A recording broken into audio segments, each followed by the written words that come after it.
Here. Okay, all right, thanks for attending, and we'll go to item B, any comments from the public floor by the public? None this time, thank you. Okay, we'll move on to approval of the agenda of finance and facility committee for June 6th. Move approval. Second. Second, all in favor? Aye. Aye. Okay, item D, meeting in for approval of the minutes of the finance and facility committee meeting from last May 9th, 2023. So moved. I'll second the motion. Okay, all in favor? Aye. Okay.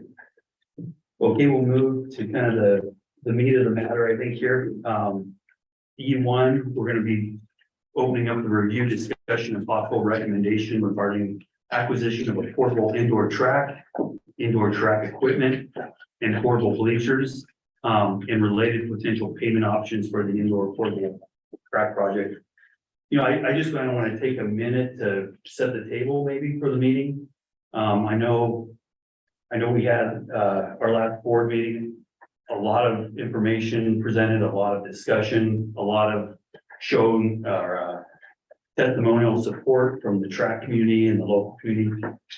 Really what I'm kind of hoping with this is having a pretty informal setting of vetting, asking questions. I don't want to just line Mike up with, hey, Mike, you know, here's my 10 questions. I want to have some discussion and flow from the group.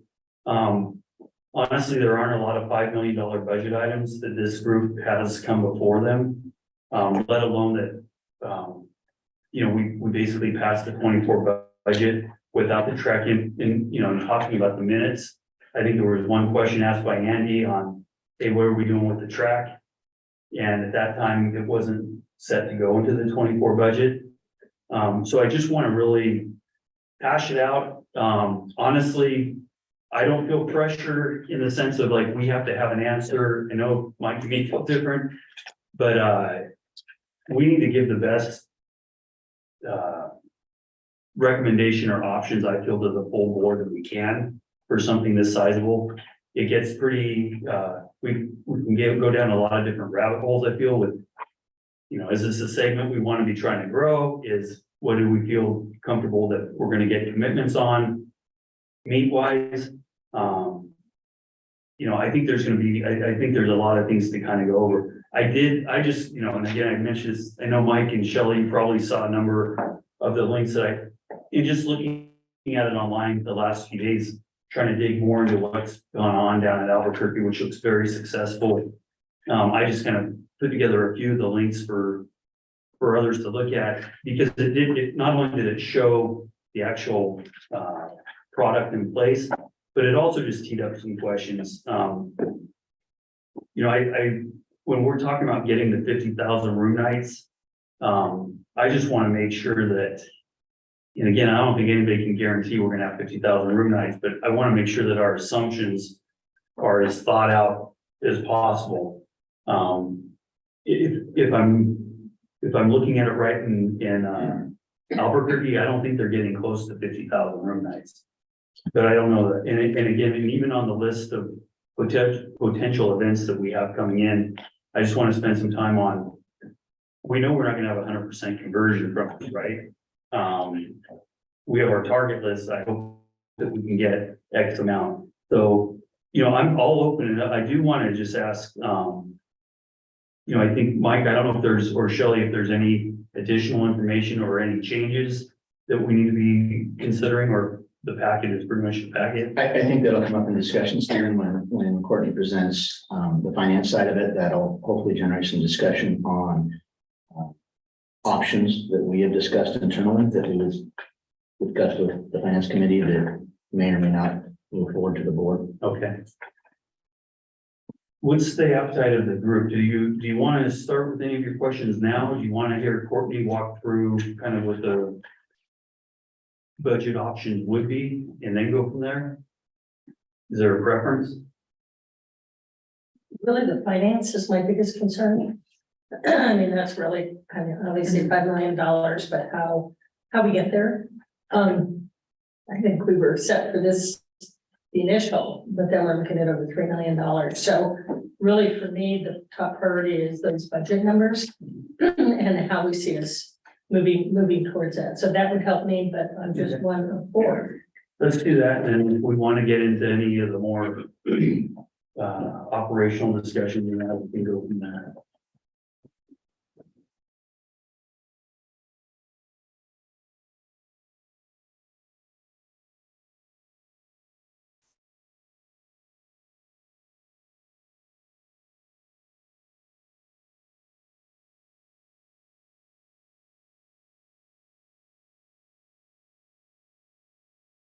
Good morning, Courtney Jager, Vice President of Finance. Today, we are going to discuss potential funding options for the indoor portable track project. So I wanted to start off by reviewing the full payment schedule for the indoor track, which is also found on page 61 of your packet. Based on current bids and proposals, the indoor track project. All right, let me go. Actually, it's not really an option. I want to forward to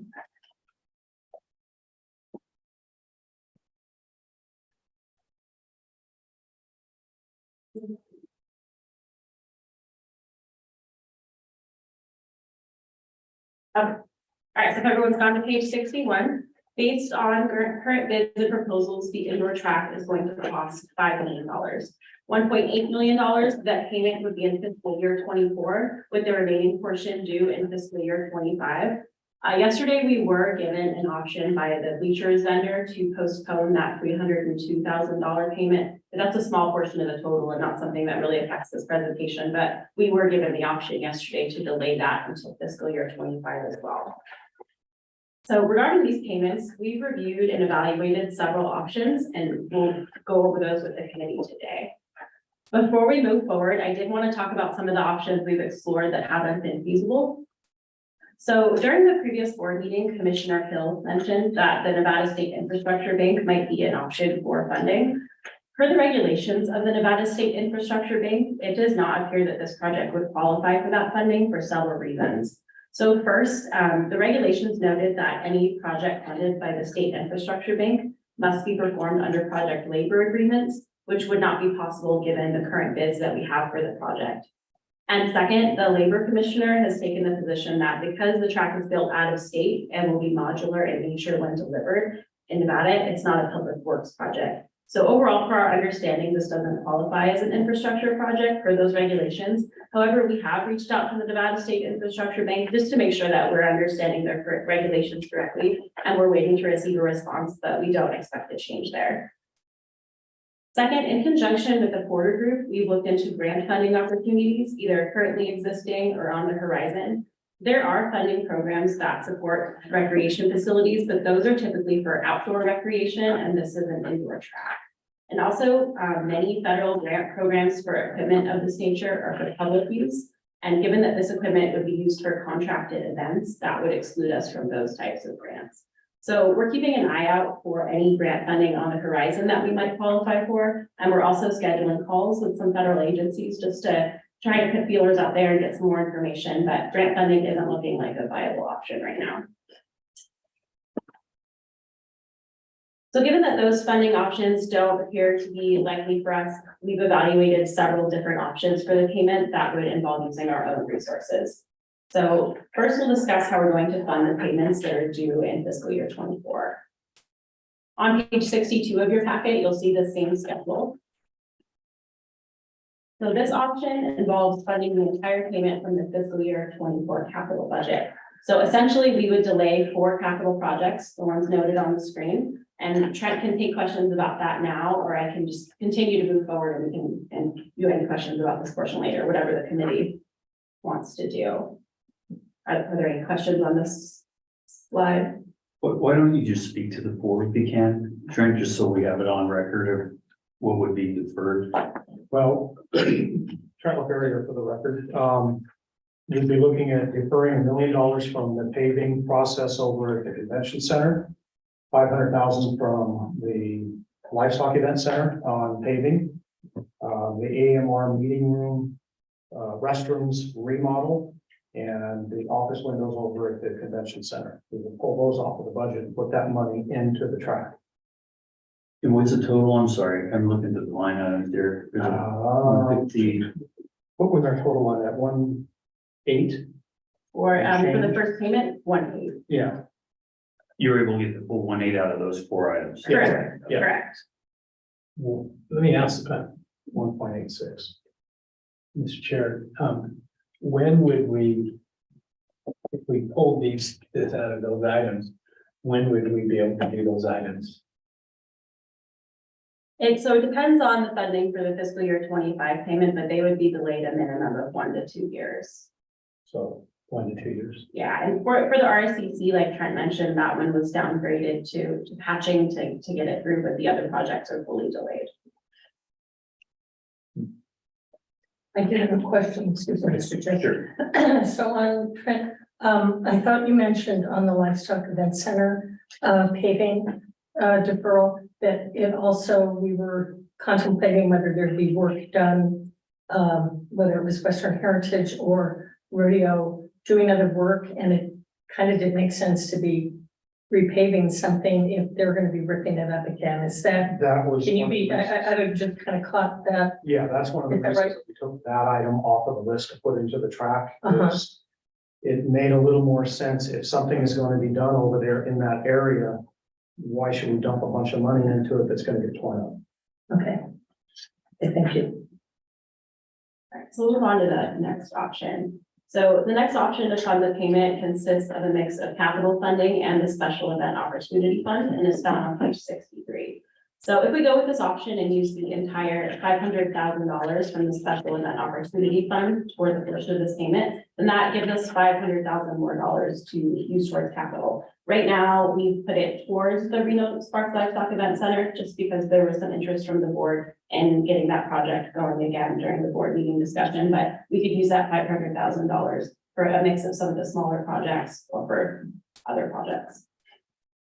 Just for my clarification, what was the opportunity fund dollars towards the So for, RLC? yeah, so for the special event opportunity fund, right now per board direction, we have $500,000 in there that can be awarded with board approval. So we could use that $500,000 towards this track payment. And that would reduce the amount we're taking away from the capital budget.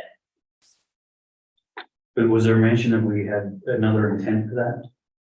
There wasn't, we Okay. haven't, the board hasn't Okay. come to us with anything, and we haven't had anything through the special events committee that's come through for fiscal year 24. So that money's up for grabs right now, essentially. Mr. Chair, just a question on that. And is it correct that we haven't used any of the 500,000 that's currently in this current year's budget as well? Correct, we did not use it in fiscal year 23, and we essentially carried it So forward. that would carry over, Yeah. so is there an opportunity to, you know, if, I'm hesitant to say, let's use all that 500,000 and then wipe that opportunity off the board. But could we use the funds that are gonna expire, quote unquote, here at the end of this month that haven't been used? And allocate that 500,000 as opposed to the next year's 500,000? It's carry forward, it's not gonna change the total amount. It's still 500,000. It doesn't, it's not one of. But coming out of the carryover potentially as opposed to coming out of the 500,000. That's what I'm concerned about is, you know, tanking that 500,000 and then not having any opportunity. If we have 500,000 rolling in the carryover, could we use that 500,000 as opposed to identifying the 500 that's sitting in the special event budget? And I don't know if that's a shell game, it probably is, but. Yeah, so when we created the fiscal year 24 budget, we evaluated items that would be spent in fiscal year 23, and that was one of them. So we didn't want to just sit into the funds, so we've already rolled them into the fiscal year 24 budget. So And that's like 1.9 million in carryover, is that what I recall? in total, we had about 3.9 in total. So basically, it's already been moved, I guess. we'll Yeah, say. exactly. Yeah, right, right.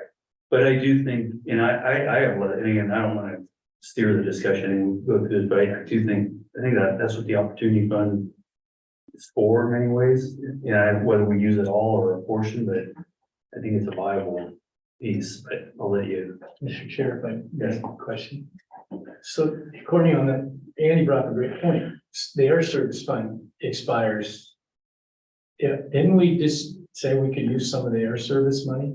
So for the air service fund, with the board's direction from the previous meeting, marketing was planning to spend $600,000 of that on air service, advertising media essentially. So that 600,000 is committed, the 400,000 is remaining to be carried forward as well. So we could cut back on the advertising spending if that's still an Well, I'm option. saying, can you give, we almost come up with $1 million right there with 500 and 500. I'm just thinking out loud. We I take a don't portion. want to get in the weeds on that, but just asking. Okay. And just a point of information, I don't know that we can claw back all that money because we're talking 3 weeks for the end of fiscal. We would have to see if this committee is making a recommendation, what we could put a stop to of the 6. The 4 we're not touching, but of that 6. And then the air service fund still renews in, It does, we renewed it for 750,000 for fiscal year 24. So that's an option too, if we did want to take that down to $500,000, take $250,000 from that, that's an option as well, rather than using some of that money for the air service media like we had previously talked about.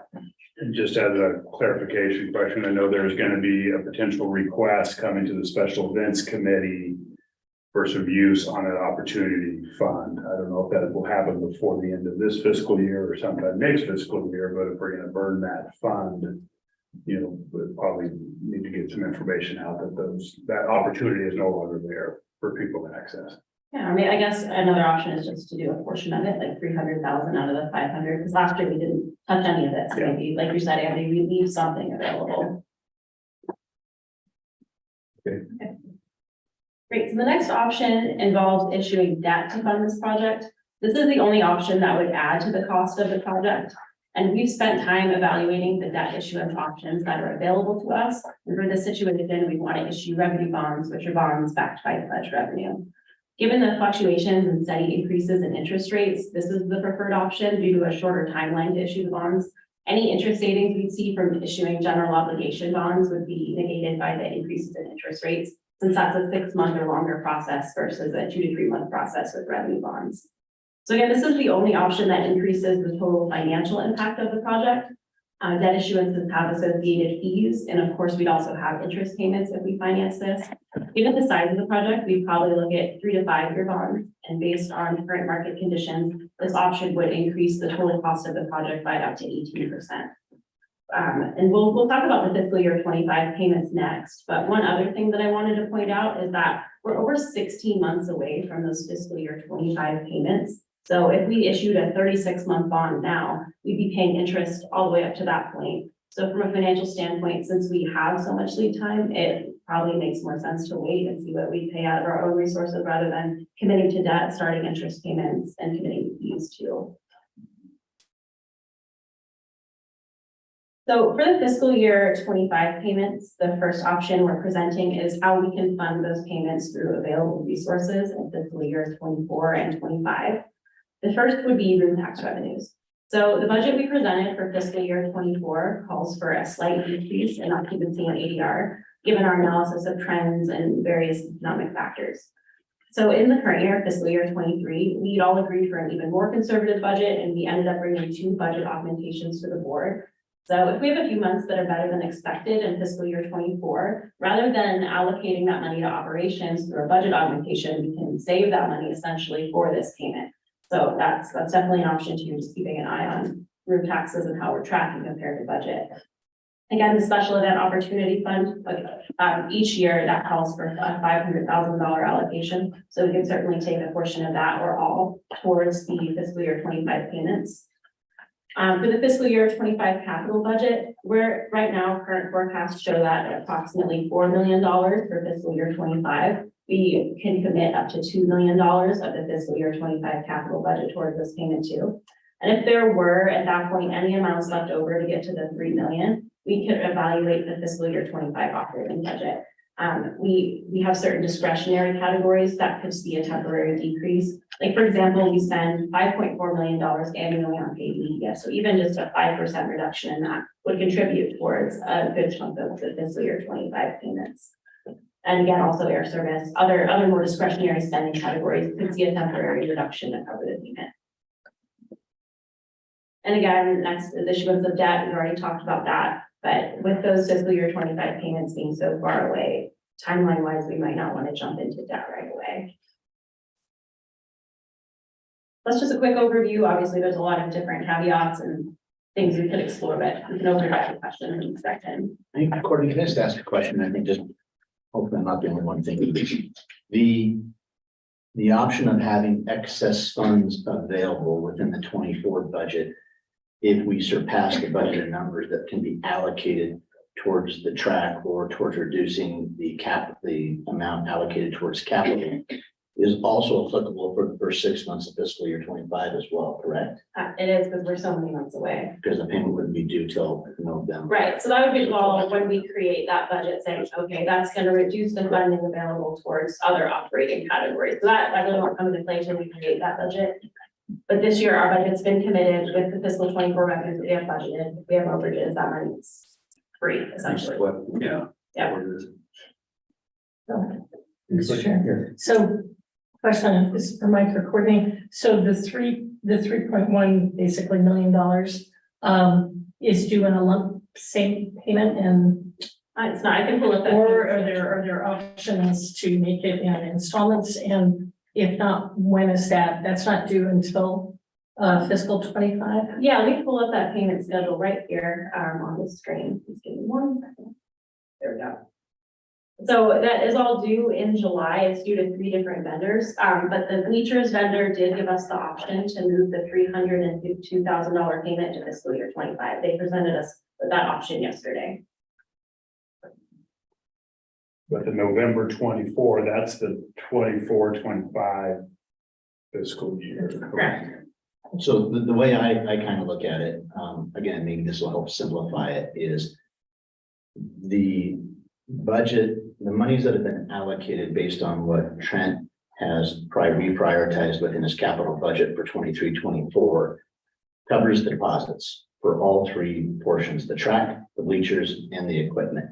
Really where we as a board and as a staff would have to make decisions is on when we are doing the 24-25 budget in March or April, depending on our financial status and how we want to allocate funds to make the remaining payments of the 3.183.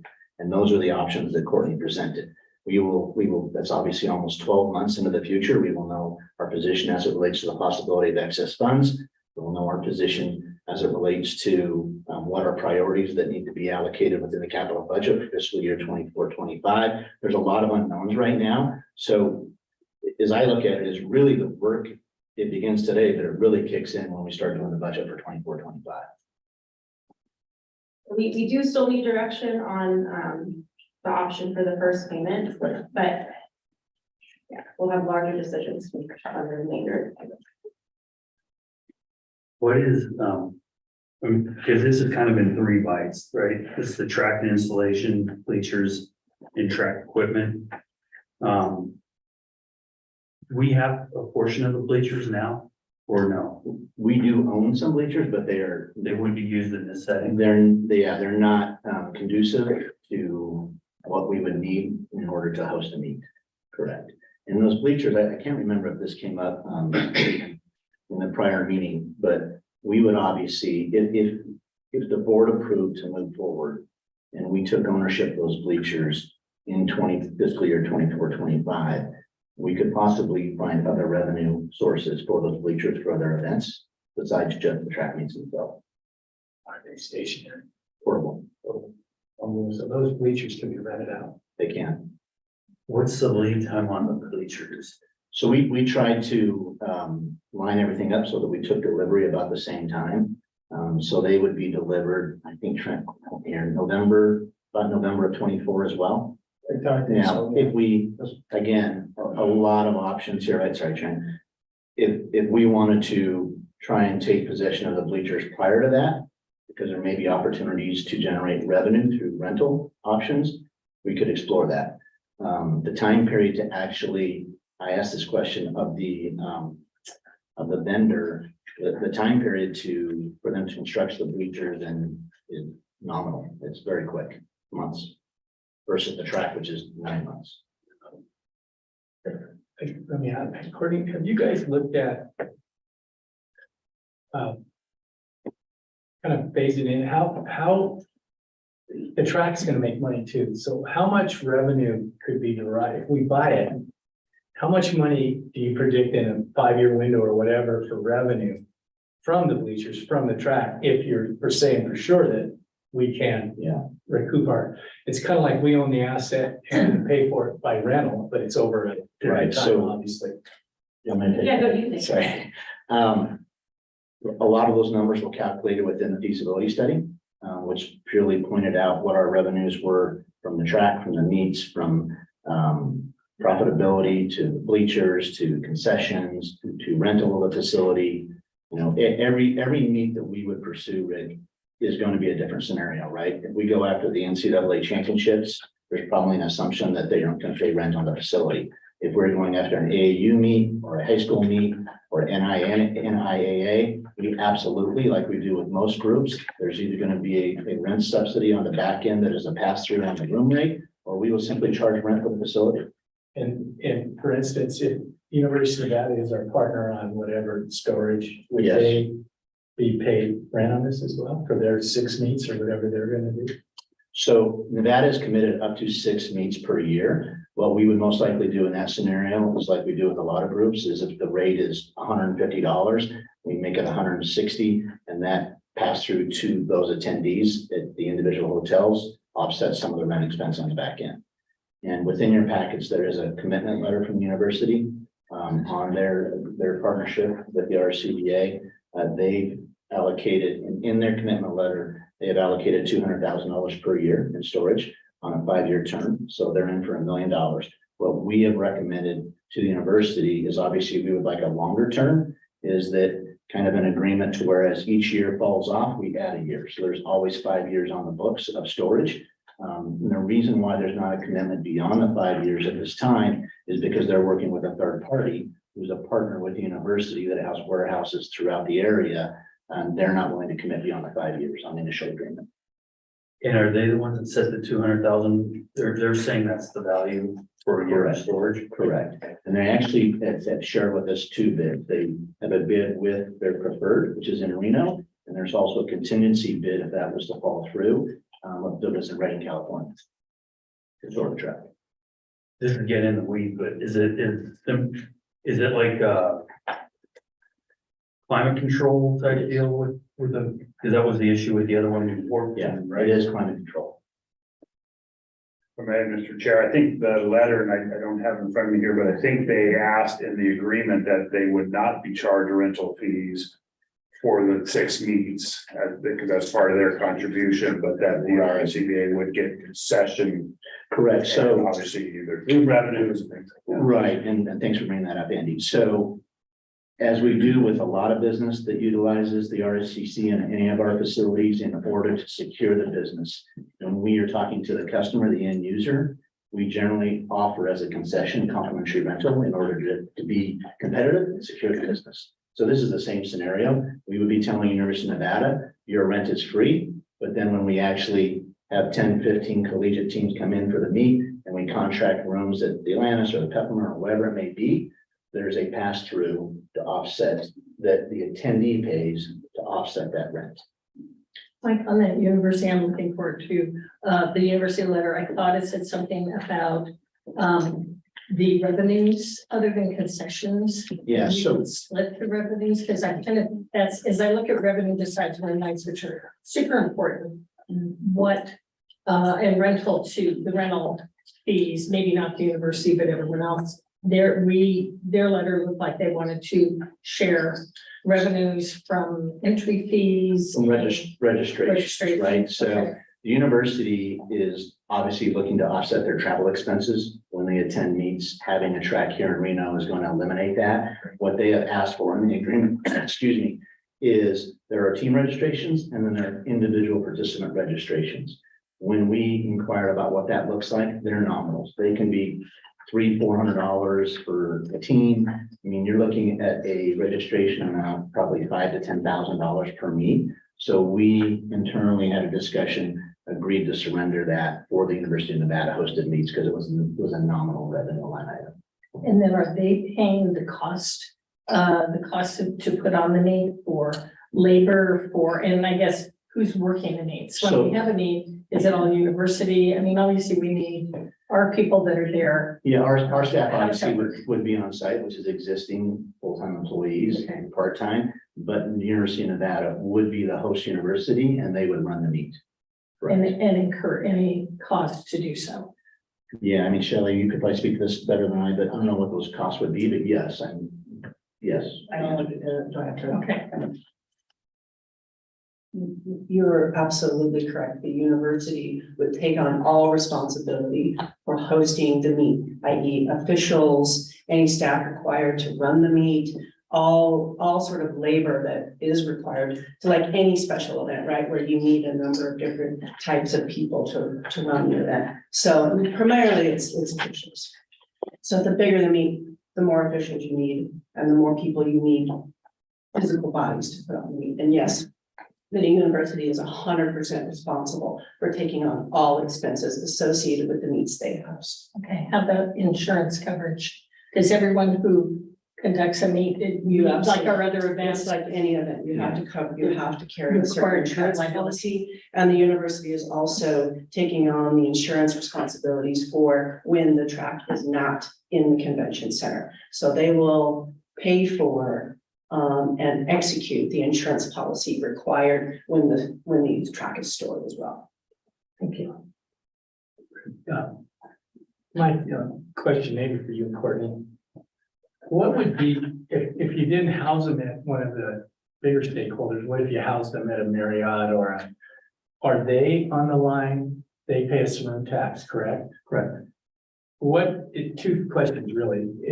What's the impact on room tax on your prognostication?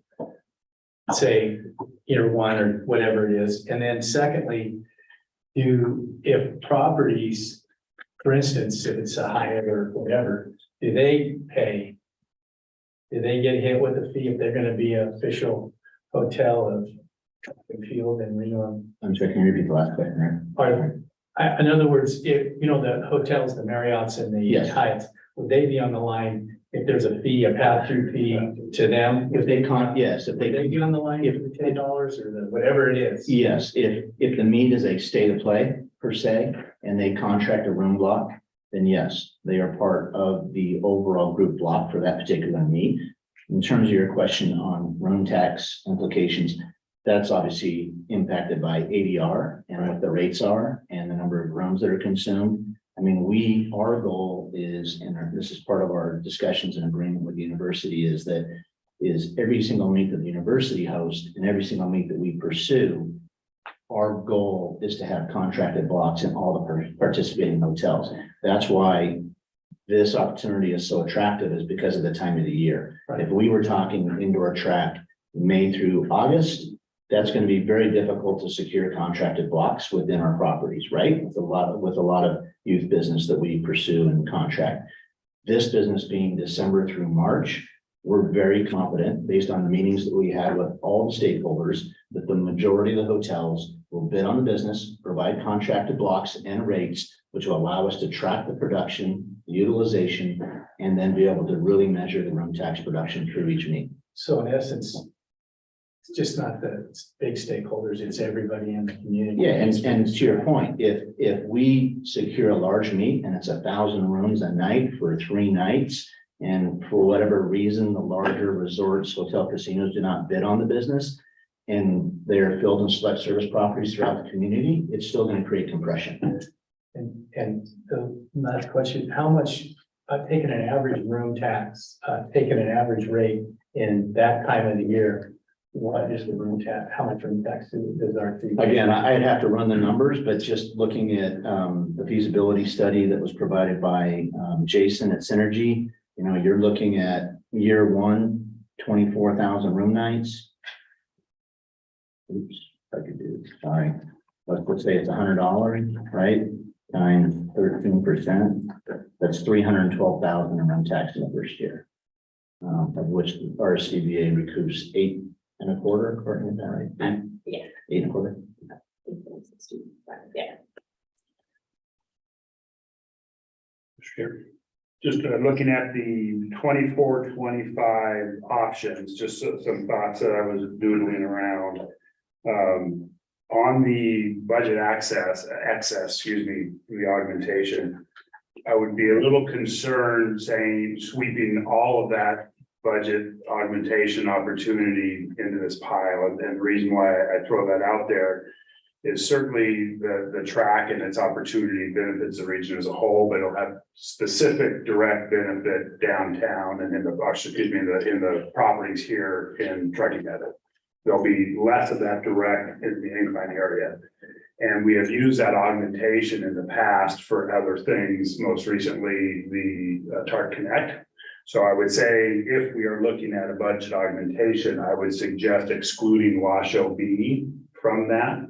And there may be other needs within the region that has concerns there too, but that is a concern because we have used that augmentation to fund infrastructure, not dissimilar to something we're talking about here, but on the transit side.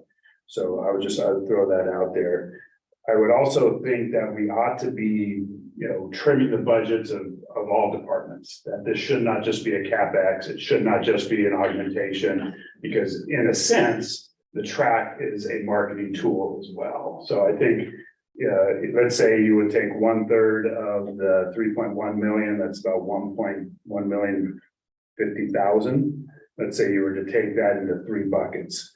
Look for 1/3 of that out of CapEx, look for 1/3 of that out of reduction in other departments, media, sales, leisure, whatever you would come up with. And then you have maybe budget augmentation and the special event marketing fund, opportunity fund of 500,000, picking up that other 1.050. So you kind of spreading the pain, so to speak, across it all. And I do believe, the conversation that we had about that opportunistic fund, that this is a special event. I mean, a track and field event is a special event. So utilizing that 500,000 for a 2-year period of time may be appropriate, partly to get to the 23-24 budget that we need to come up with the 1.8, but then also on the 3.1.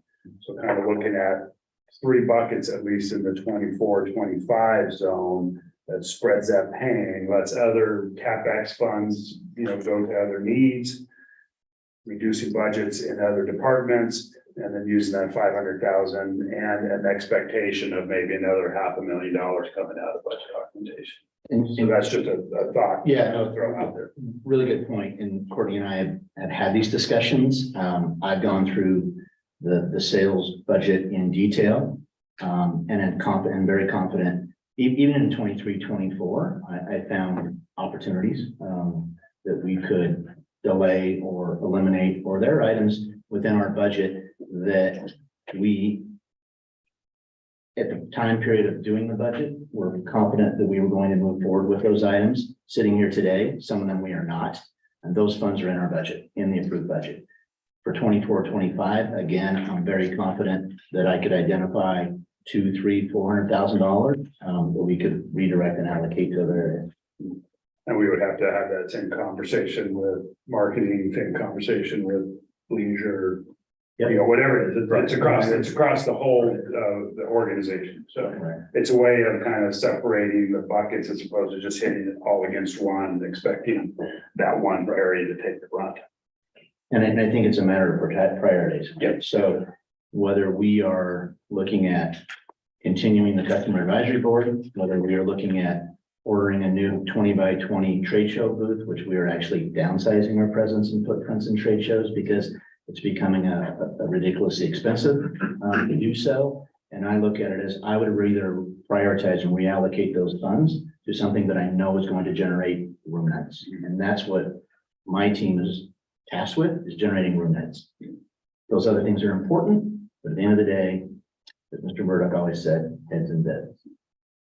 And I think going to the 23-24 conversation of the 1.8, I would be, again, leaning towards that special event, opportunity fund, maybe not the whole thing, and then the CapEx compensation. But again, maybe there's tightening of the belts in the departments in 23-24 that can help with that number as well. One second, Rick, go ahead. Sure, so, yeah, if I can make clear for the record, make sure we're all on the same page here. So the current board, this committee can allocate funds for the 23-24 budget year. And while it definitely makes sense to make sure we have a path in 24-25 where we can identify available funds to use, the board in 24-25 will have to actually make those allocations. So we're not binding the future board to how we decide to pay for it today. We're just identifying options. Good point. Right. Thanks, Mr. Chair. It seems to me that if everybody tightened their belt in the whole big picture of our CDA, you could get there pretty easy. Andy brought up some good points here. You could get here, and thinking out loud, I'm just trying to think, what are you taxed with? And if we own a track, I wish the university would, I know they're giving us the storage fees, but you always wish they'd do more. But the point is, this is a mission, we always said, we wish we owned the volleyball courts and we have to, we don't own them. And that's all we're doing is volleyball. And point is that maybe this is a way, I'm just saying that your mission is you own something and you sign these contracts for years. They can't go anywhere else for 5 years. They're locked into using that track. Right. I mean, do you feel like there's some guarantees for us that you're going to be able to? Absolutely. To your first point, and this has been a discussion for years, is that for the most part, we do not own our assets. When we purchase the track, we purchase the bleachers, we purchase the equipment, we now have 100% ownership of those three items. If we're sitting here 4 or 5 years from now and Reno becomes the next Nashville and we don't need indoor track December through March, those assets can be sold. Are we going to get dollar for dollar? No. But even if we got 50 cents on the dollar, you're now looking at a $3.5 million track that we're going to sell for 1.75 million. I know that's all crystal ball, but to your point, Rick, is that we now own these assets. They have value, and of course, they're going to depreciate over years, but they're sellable if we needed to sell them, as would be the equipment, as would be the bleachers. And I have one more quick question. If the university, I would say for 5 years, they can't participate in our revenues until we get a certain amount. That's the way they can pay us back. Why do we gotta cut them in? I'm trying to come with- I understand the business logic behind it, but it's a nominal amount of revenue, Rick. It's probably $25,000 a year. The registrations are nominal. It's a very small piece, maybe to the university as it relates to the travel expenses. It makes a big difference in their budget, but for us to surrender that as part of the agreement for 6 meets, it was a nominal amount of revenue. I'm just trying to get skin in the game. I mean, storing it is skin, but I want more skin. It's a lot. It's a $1 million commitment, right? Is there nowhere we would have stored it if we didn't have that option? We would have absorbed the cost of storing it for the 8 months out of the year at about 200 grand plus the transport. The transport it's not in the letter, but we don't have an idea of what the transportation would cost, but. Well, again, It's and a lot of equipment. this is what I mean. I just kind of want this informal discussion on all the options because we aren't using all of the halls. We aren't maximizing it. I mean, I'm talking about truly, do you end up using one of your less rented halls as basically your storage area? And again, maybe that doesn't work. I'm just saying, because I don't visualize what this looks like broken down. I don't have that context. But this ties into, I mean, I think there's operational, I'm kind of looking at trim, because there is a side of this that, like, you own this operation, right? We're now in the track business. And how that thing gets broken down, reassembled. We've all had investments. It's no different than us at home when you put your Christmas lights out, each year it's a little different. You're missing this. It's like, we're gonna have to really form a system of what that looks like, right? I mean, it's pretty intricate. Part of the package with this is training from the manufacturer. They will come out, train staff. When they initially set it up, when we break it down for the first time, set it up for the third time, and break it down for the fifth time. They are coming out to show us how to do it, how to properly store it, package it back up. So that's part of the process on it to help us out. Do we see additional labor staff positions tied to the track? Versus just absorbing? As we sit here today, no, right? We hope not. As part of what, to echo Tred's comments, is that within the bid, there's training through the first 5 installs and distance assemblies. The other thing is I want to mention is that where Mondo tracks are today, where they were 20 years ago, what we have been told and what we understand is the process has been tremendously simplified. Also, we're not the beta as the first CVB or convention authority to take ownership of a Mondo track and have it within their facility. Albuquerque is, but kind of look at it as if Albuquerque can figure it out. I'm sure we can figure it out as well. And they are now putting that thing together and disassembling it in like 72 hours, 96 hours. I know we can figure it out. It's just Right. really getting a system and an ownership of that program. Because I could see it, you know, I'm not looking at it so much as a resale in 5 years if we end up getting out of track. I think that's always an option, but I hope not. but I'm more looking at it on, as this thing goes, you know, there's a cost with that, right? Do we have a number? I think that was one of the questions we had last time. Do we have a number on what the rebuild is gonna be each time? When I say rebuild, the reinstallate, so it goes away. Tow it down and put it up. Tear it Do down. we know what that's gonna cost? I think- Set up and tear down.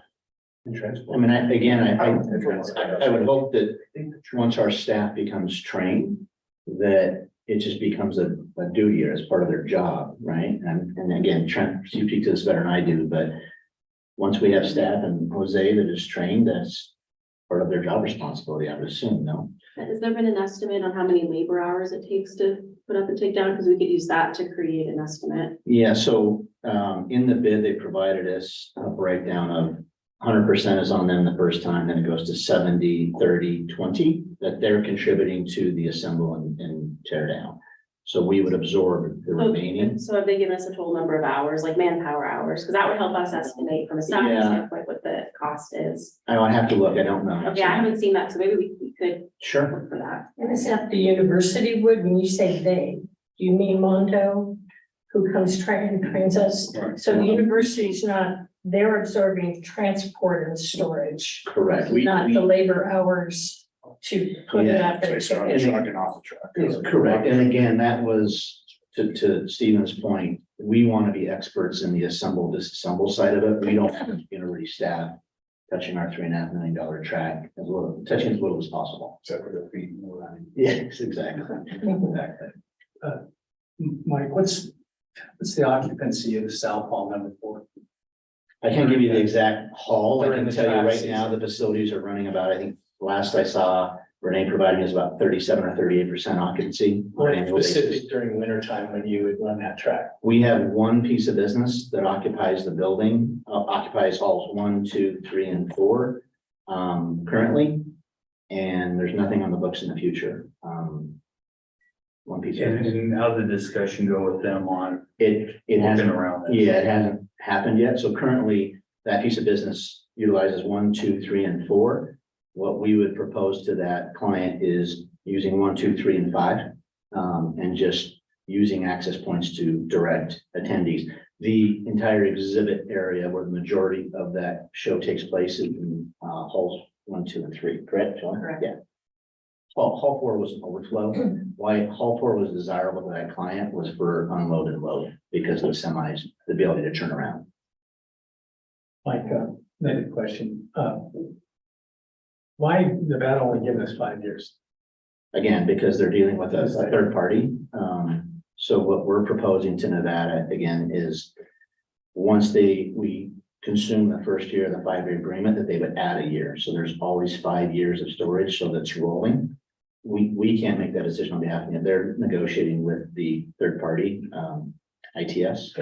Would there be a way to have Nevada have to guarantee they store it? We can certainly ask. I mean. They are for 5 years. Because I'm just trying to protect us down the road. All of a sudden you're looking at $200,000 storage fee after 5 years and Nevada dumped it back. But I don't think they do that. But point is there, Sure, we can definitely inquire and ask that question through that. Well, as we're looking forward on the Nevada commitment to us, the storage is important. It has to be someplace that we know is going to be safe and climate control, this kind of investment we've got to protect. So I think that for me is a no-brainer. But on the Nevada side of it, $1 million over the 5 years. Is there, I guess the question I would ask, is there a possibility through the university, whether the foundation or the athletic foundation or the huge track community, a possibility for grant or private funding to assist with this project because it's so important to the university and to the community? Is that possible option? I know President Sandoval kind of said we're doing, he didn't offer anything more. I don't know for future, future consideration, if looking for resources down the road might help. And then I'm also concerned with the equipment. What is our lifespan on that equipment? Obviously, repair and maintenance and even technology in 5 years of some of that equipment that's on the floor could change. And then that's not factored in anywhere. It's the initial equipment and what do we anticipate our lifespan? Those are expenses down the road, but probably real expenses that we'd be looking at. So Don Page is on Zoom, obviously our track consultant, so I can speak to the track from what I've been told. So we've been told that the lifespan of the track is a minimum of 10 years. And I think we mentioned this in the last board meeting, is that Albuquerque purchased a Mondo track after 20 years. They got 20 years out of the first track. They just purchased a new one for 3.1 million, I think was in one of them. I think it'd be 5, but Was it? and again, that Yeah. might be the track only. Yeah, so, but Don, I think you're on Zoom. Can you speak to the equipment question on the life? Do you know the lifespan on that? Sure. This is Don Page. Track and field equipment, we're buying some very high-end equipment, and we do that on purpose because it does have a tendency to last longer. And we are indoors because most track and field equipment is outdoors, out in the elements with rain and sunshine, UV rays. So with the equipment, buying a high-end piece of equipment, having it indoors, and having people be cautious with it. Anytime you touch something, you got to be very careful. So I would think equipment should be lasting 5 to 10 years. The thing that's wear out the most are going to be hurdles, because hurdles get hit. And there's a crossbar on the top of the hurdle, and those do get broken, and you can just replace the plastic crossbar and keep the rest of the hurdle. So it's starting blocks. They're going to hold up as long as they should. They do have a track and field material on the plate where the runner puts his shoes and spikes, and those can be replaced. So when you're replacing equipment, sometimes you're not replacing the whole piece of equipment, not the whole hurdle, not the whole starting block, just a small piece of it. So I would say 5 to 10 years would be no problem for your equipment. Thank you. And that's for the track equipment. That's the Yeah. the pads, the pits, the. Yep. Well, to give you, a pole vault pad, for instance, it's foam wrapped in vinyl. It's indoors, so we don't have any water, rain hitting it, no UV rays hitting it. So those pole vault pits, which are one of the largest being purchased right now in the country, as long as they're handled gently when we try to take them apart and put them into storage, we're going to be fine with them. Yeah. Does the track equipment go with when I say track equipment, Go with the track. go with the track? It's part of the project. That's not additional cost. But the bleachers stay Bleachers because stay. we have the opportunity to use them. Yes, For and the and because they're portable, Okay. if we booked a piece of business in Hall 4, they can go to one of the adjacent halls. No problem. So how concerned are we with the existing piece of business that this can be an issue? Worst case scenario, if the client refused to vacate Hall 4, we would disassemble the track and reassemble it at the completion of the client's show. I think the individual that owns the show is a businessman and he's very supportive of development in our region. I anticipate that he will support, if the track is approved, I'm pretty confident that he's a businessman and we can obviously negotiate a deal that keeps everybody happy.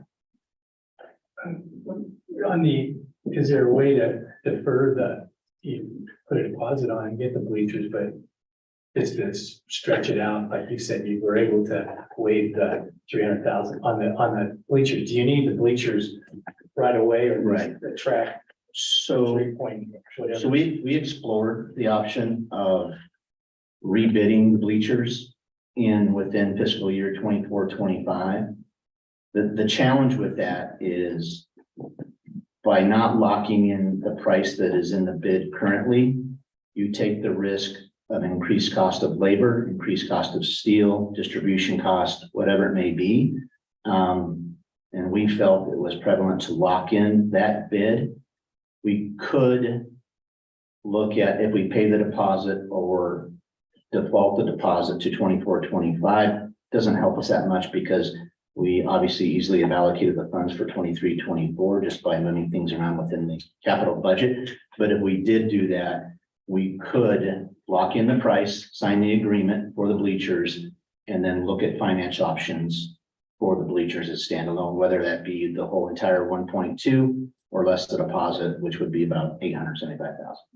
And you guys will know if you can rent them outside of the track and field too, what the revenue could be there. Out, I mean, in the facility, but outside. Yes. Yes. And then one more question. When we had the Big Sky here down at the RC and the cost of that, and we were supposed to go get sponsorships and all that. Who would head that up? Who would be in charge of selling that track and heading up the sponsorship opportunities? So selling the track itself in terms of identifying Yeah. needs would be The event, yeah, Shelley Fine and her team. right. In conjunction with John Mansour, who is here for the board meeting that represents the Pacific Northwest Division. In addition to the University of Nevada. Obviously, Mr. Page knows everyone under the sun related to indoor track. It's really a collective effort of trying to drive as much business we possibly can to the region during that time period. And we've identified, to Stephen's initial point as it relates to Albuquerque and the number of room nights that ballpark that they have contracted. I think it's important to state that Albuquerque is very selective in the business they go after. They predominantly focus on collegiate meets, and they haven't really gotten into the AAU or NIAA or high school or middle school meets, which we would because of the time of the year where we need assistance with occupancy. Maybe everyone doesn't need it, but we still have 16,000 keys in the market that we need to drive, occupancy to. Again, this is redundant, but in pulling the occupancy percentages over the last 10 years, those 4 months are consistently the lowest in terms of occupancy percentages across the board for the entire calendar year. So we need people, we need volume, we need room nights. So you're saying that we could get a Nike sponsorship or something like that from So all your contacts? Or? We currently obviously don't have anybody on staff currently that is an expert in sponsorship sales. I know that Mr. Harris has had discussions with a third party outside of the region, which has a tremendous, very, very strong portion within their company that specializes in sponsorships.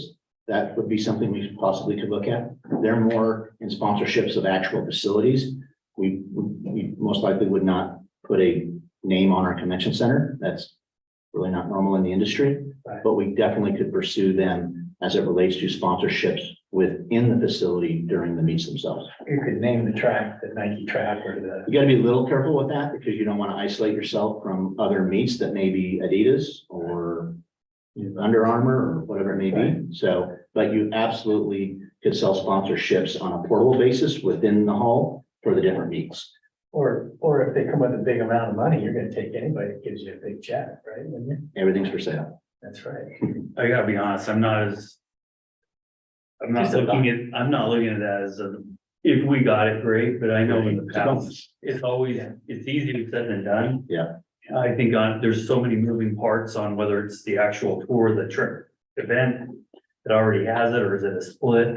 I mean, Agreed. I would rather, I mean, where I want to make sure our assumptions are more accurate, less on the signage and, you know, when we say it's 50,000 room nights by year 5, or, yeah, right? Correct. You know, what assumptions are we making in that, for what potential races and meets are out there? What do we think our win percentage is? Because these other destinations aren't also just gonna lay down, right? They've got investments. So we're all gonna somewhat get a little bit pitted against each other. How do we get to that 24,000?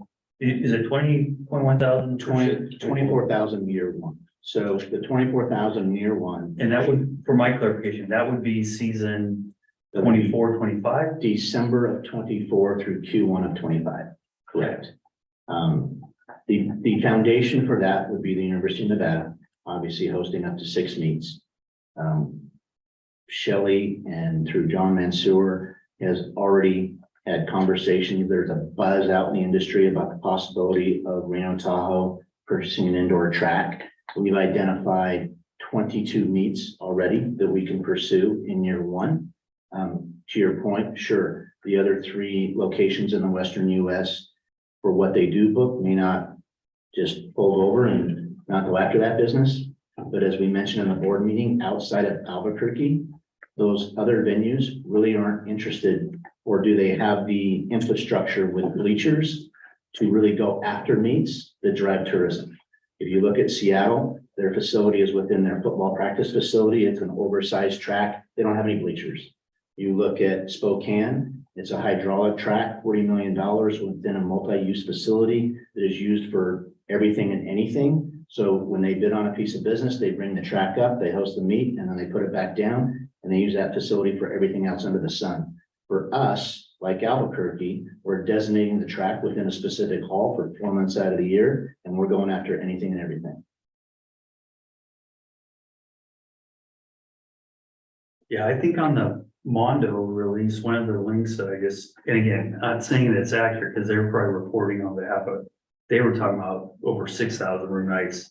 And it just made me kind of step back, like, Yeah. I hope we're able to manage expectations and we're getting closer, because when you're talking about 21,000 in year one.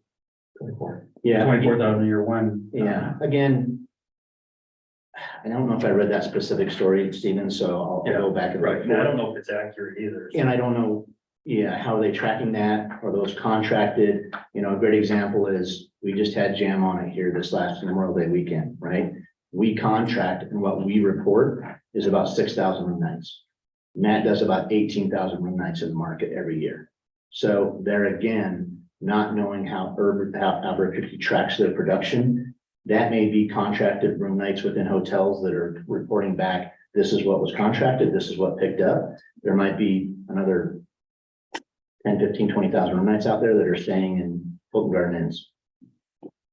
This is kind of, I don't expect you to have it off the top of your head, but when we look at those 4 months, I mean, we know roughly what our occupancy trend is.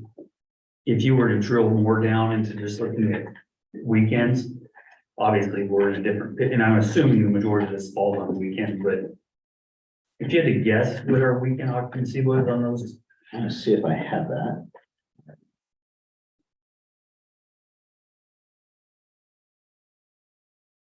Well, you're gonna, I don't know what we call them, the flag property, the Marriott chains, the flag property element, okay. Select service. Anyway, Select service. do they typically contribute to a block, or will they just say book it? In the past, they have not, but in the last, and Shelley can speak to this better than me, especially on sports and youth groups, in the past few years, we've had tremendous success in them participating in blocks. Yes.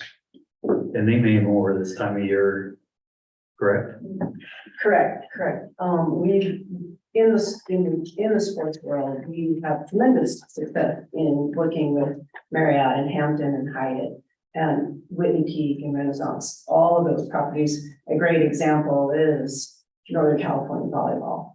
They get room blocks from every single hotel in the market. So In particular, again, in the down season, I have 100% confidence that we will work with all of those smaller. Yes, there's a few that don't play in the game, but a large majority of them do.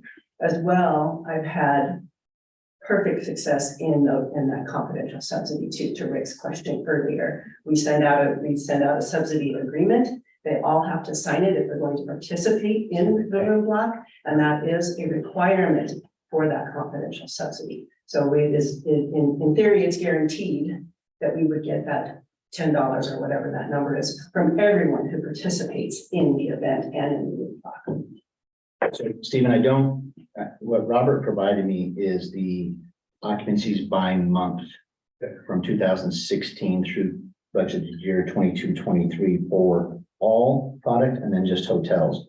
But I think it's important to share the budgeted occupancy for fiscal year 22-23 in the month of November was 57.1%. December, 54.6, January, 50.1, February, 60.4, and March, 58.3.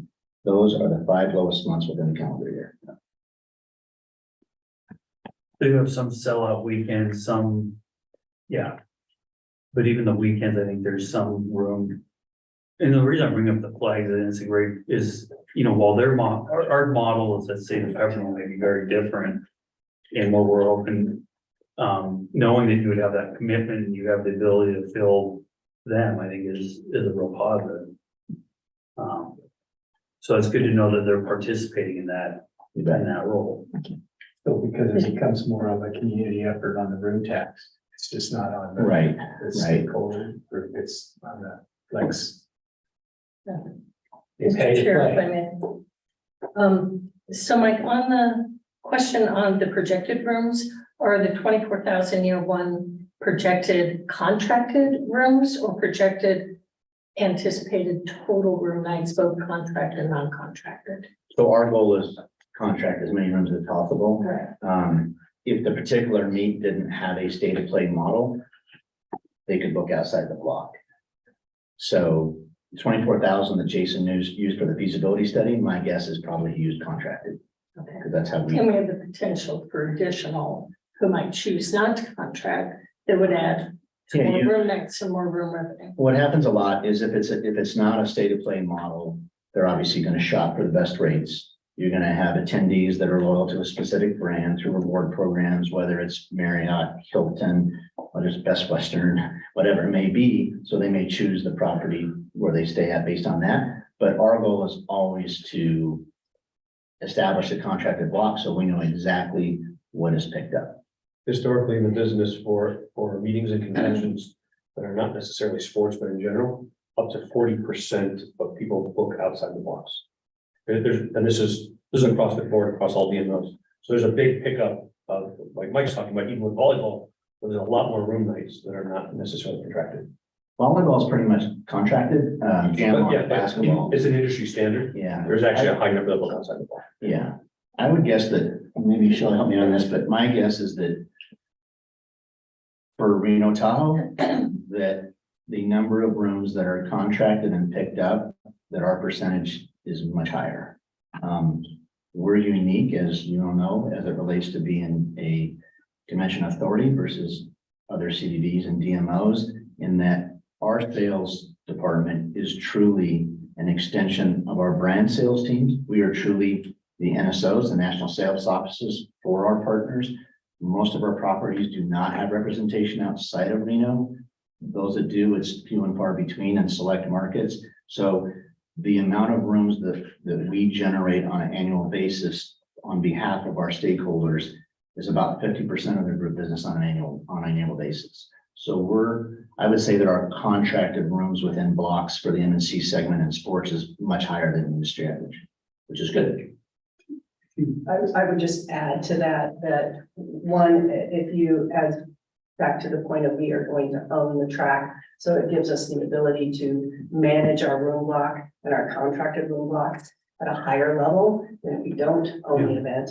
Secondarily, I would say too, to your point about trackable contracted rooms. The icing on the cake from my standpoint is there's a number in a state of play event. You have to book so many rooms within a block. And then there's the number after that. So i.e. grandma, grandpa, and uncle, parents, they don't necessarily have to book in the room block. As long as your minimum room block is filled per your state of play contract, then you do actually generate more rooms that aren't necessarily in the contracted block, which again, I put that as icing on the cake. NCDA again is a great example of that. They have a minimum number, I believe it's 10 or 12 per team per night that you have to book to be eligible to play in the event. And then again, we know for a fact that aunts and uncles and grandmas and grandpas and those sorts of people can book wherever they want. So we'll, in theory, we'll be generating even more than what we would look at the actual contract. Is there a penalty on, who do we? There are always penalties if you don't book in the block, if you don't get to your minimum, yes. And I would say again, we have a very large percentage ability to manage those room blocks because we own the track. It's special events, like the special event, Special Olympics, like, they use the bowling stage, et cetera. Yeah. Is there a national bid for stuff like that outside of the other stuff that uses the convention center? And So our goal is to pursue that business for year one as a priority.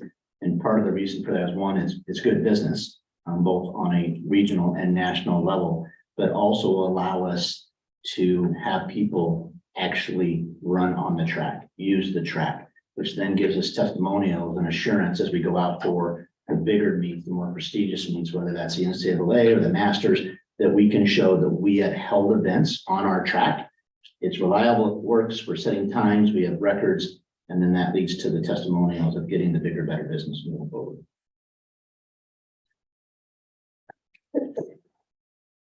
Any other questions regarding the actual track? And then we can, if there's an appetite, I mean, I think it's been a good discussion. You know, I can ask Charles. Charles, are you in support of the track? I mean, what are your thoughts on it? Because I think, so a couple of things. I think that Mike's done a great job of identifying a needs period that helps us, right? That to me is really important, and we've heard that over and over from our hotel partners, and it's a new initiative, something that we haven't done that this board has asked us to do. It's identifying potential room nights and new revenue that we haven't.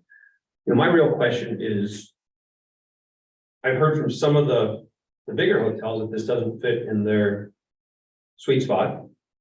And it's also putting more emphasis on like a sports commission type of mentality versus traditional meetings and conventions. You know, if Mike believes the room nights are there and the study's done, I think we benefit.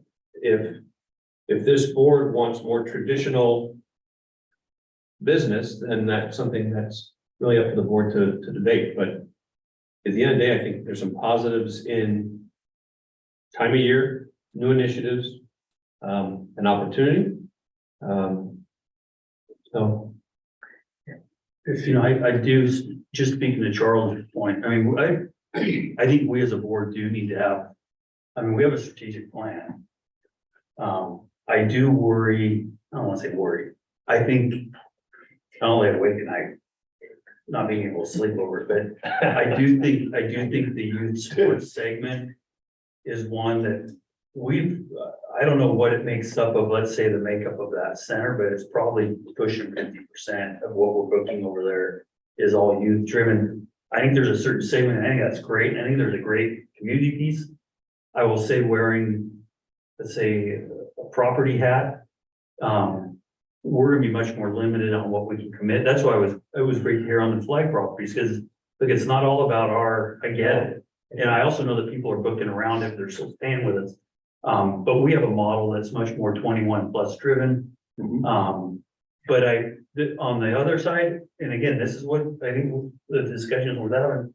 I love the fact that we've charged staff with finding off season, and it's not easy. When people are saying, go get an event in November in Northern Nevada, it's pretty it's pretty tough, especially if you're looking at anything outside and you're at the whim of the weather and things like that, but, you know, I do think there's a bigger discussion from the board, not just this, but beyond of just what segments do we want to be really pursuing?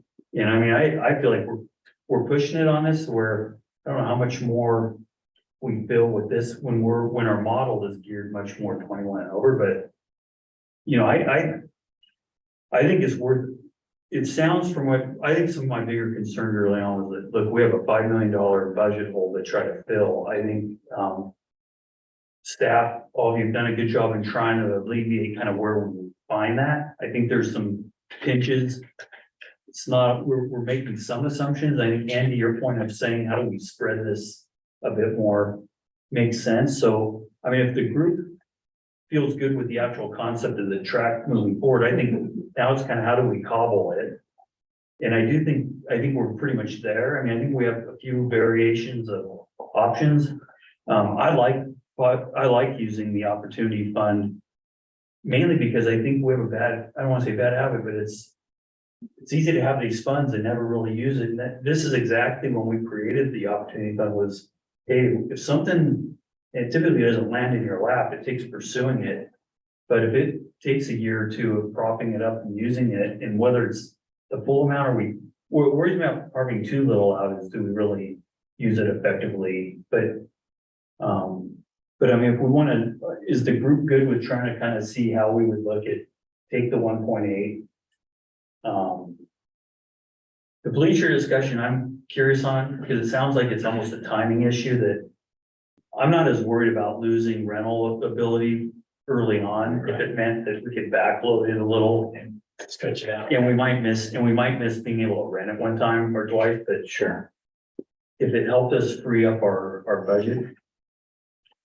Chair Squaga, so I have been keeping a running list of some of the open items and questions that the committee has had. Do you think it would be warranted to research some of these items and bring them back to the committee in another meeting? So that way we can come to the board with a full recommendation of, okay, all of our open questions have been addressed. The committee's vetted these and then go to the board. I mean, I know we have a June 15th, but I like the idea of actually being able to kind of close that up. And even, I don't even know. You've got a timeline of bids on one of them, right? June 30th. Yeah, so something needs to be done in the next 3 weeks. I mean, Were you talking about the 3.1 million, not necessarily the 1.8, which seems to be, you've given us options Yeah, for the 1.8 right now. So Courtney, of other things or other information is kind of looking at into our attorney's point. We can look at recommendations, but we can't decide on any of that because it'll be 3 new members as we go into next year's fiscal options, but not committed to anything. We can't do that right now. correct. So, and it's important that we come to the board with our full recommendation of a path forward. And like Ben mentioned, that doesn't legally commit us to anything, but at least we're on record showing our intent of how we would pay for it. And just some of the open questions that came up today, Chair Bybee, your question about if there's a potential financial contribution from UNR, I mean, that's something that I don't think has been explored. So if that were, I don't know if that's a question we would want buttoned up before we take this back to the full board. Some of the questions about the assumptions used in the room night estimates, an estimate from the track vendor of labor hours, so that we could calculate the financial impact when they're no longer assisting us with tape deck, tear down, and setup. I think it might be beneficial to take some time and briefly to look into those questions, have them buttoned up, and then that way we're all comfortable with our full recommendations going forward. So, no, I like it. I'm trying to think timing wise. You know, I think I'll be honest, I think some of the assumptions is just like the labor on the track. It's almost like I've got an asterisk in my head, like I know it's gonna. be something. Cost Right, something. right. It's gonna cost something. And actually, the one thing that leads me to the one thing I don't mean to ramble on here, but I know that there's gonna be, I mean, even just looking at those clips of Albuquerque setup, right? There are things that we almost need to build into some sort of contingency of hall prep. And again, I haven't been in the South Hall, but how you make that sense of place, right? That you're here at indoor track meet, it's gonna have to feel a certain level. And again, I'm getting in the weeds, but there's a dollar level of that, Right. is what I'm getting at. From a sake of timing, would we address the 1.8? for this, knowing that, because you could come back after the next meeting, correct? Can we come back after the June 15th meeting with those things buttoned up? Sure. I like what Courtney was saying about a path forward, though. I think we ought to be recommending to the board a path forward. And if we want more conversation on the 24-25, we can certainly have that. But at least there'll be a recommendation from this committee on how to handle the whole thing. And obviously, we can't bind the board in the future, but here is what this committee and this board feels at this time. Well, and you can make, Ben, correct me if I'm wrong, this group or the board could make a recommendation that the opportunity fund for 2 years could be, I mean, you're not bound by it, but you could take 500,000 for 2 years and basically off $1 million just right there with that. Because here's the deal, we carved out a lot of different avenues in the last couple of years, whether it's TARP money, whether it's the special event fund, whether it's the $500,000 for the suite. We've made a lot of commitments to things. What I don't want to see is, I don't want to see in the future, after I'm done, that we're hurting our marketing and our sales efforts, which is our core business of what we're doing, in order to make that done. But we could say, we're making a recommendation for the future board to say, here's $1 million of that 5 that comes out of the opportunity fund, which wasn't there a couple years ago. So it keeps as much of the departments as full as possible. You know, I think what it does here, you're also Reno, Nevada. Steve and I sat through an airport meeting the other day, why aren't you getting great air service? Well, we're still not at the populace to get the big time air service, but we're generating, we're working on it. But your job is to make room nights, in Vegas, they sign Grand Prix, we're signing a racetrack. I mean, I'm just saying, we're not Vegas, but your team, this staff, Shelley, you're saying this is the way to go. This is why we hired you guys, right? Well, and to add to that, Rick, this market has always been in the business of buying business, right? And as these opportunities come up, we put some very aggressive, hard dollar, in-kind sponsorship opportunities out there to specific business, right? Whether it be Interbike at 1.35 million per year for 5 years, whether it be Safari Club, great piece of business, heavy burden on our CBA and the host hotel, whether it be the American Bus Association that we're bidding on at $600,000 and Bowler. I mean, we identify business that we know that we want in this market and we pursue it aggressively and we pay for it, right? Because that's what the market demands. That's what the competition demands us to do as well. And so with this opportunity, it's something that we feel we can truly own. It's a niche market. This is redundant, but competition is limited in the Western United States. It's the time of year when we need the business. We understand it is not the most desirable demographic for all our hotels, but our occupancy levels clearly paint a picture that we need volume. We need business during those months. This is our way of saying for a one-time investment, we are guaranteeing that we own these assets and we own this segment every year for 4 months a year for as long as we want it. It's not a one-off buy. We're not just sitting here talking about Interbike going, let's all in $6.3 million for 5 years for 100,000 room nights in September.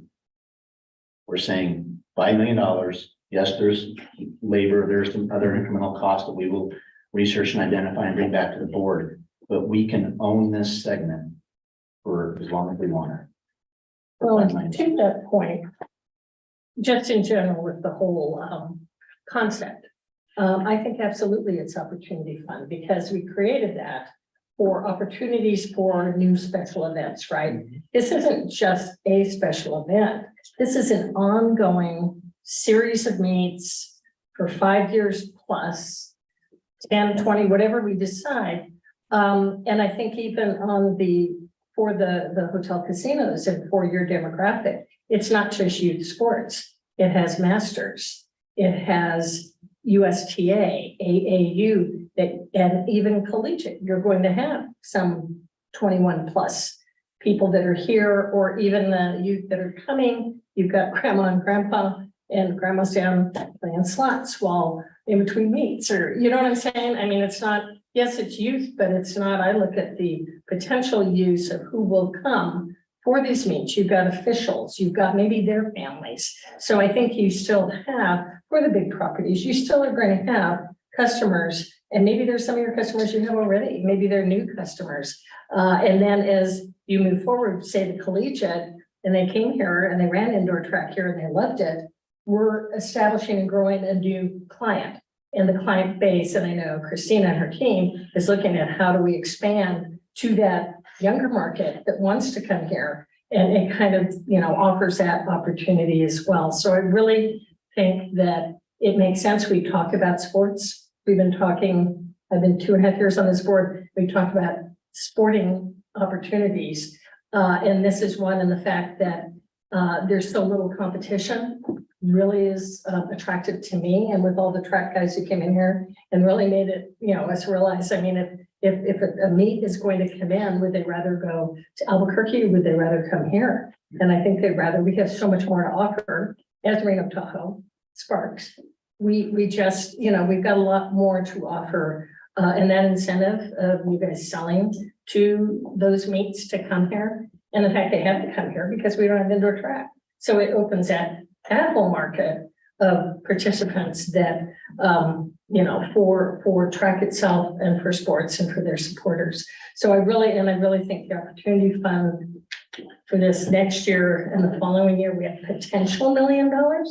If we've got something else that comes in, yeah, we're not locked into that right now, but obviously this first full year, we had nothing coming for us. So we're taking and, not rolling, but moving forward that money into the next budget year. But we have that correct will be allocated right now, as we're showing it, $500,000 per year is the plan, and that could change too.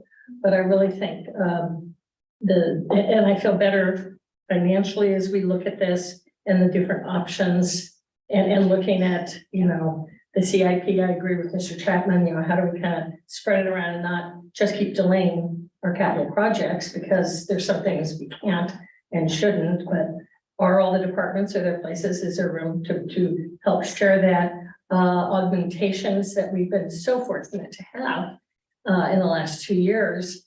And we just put $9 million. So we can't forget that. We're putting $9 million in our properties right now that was desperately needed. And so that kind of puts us ahead of the game on capital projects for right now, because we invested so much this year. So the strain on the capital projects for me is not as much of a concern, because we're putting it in this year is not as dire as it was a year ago, where we had so many things that had been, postponed and maintenance delayed, that we're addressing those. So that is kind of another benefit fiscally for me. Can I ask a question of Ben? So are we looking to break this motion or this recommend motion into two parts? One associated with fiscal year 23, 24, and how we deal with the 1.8 that's currently on the table.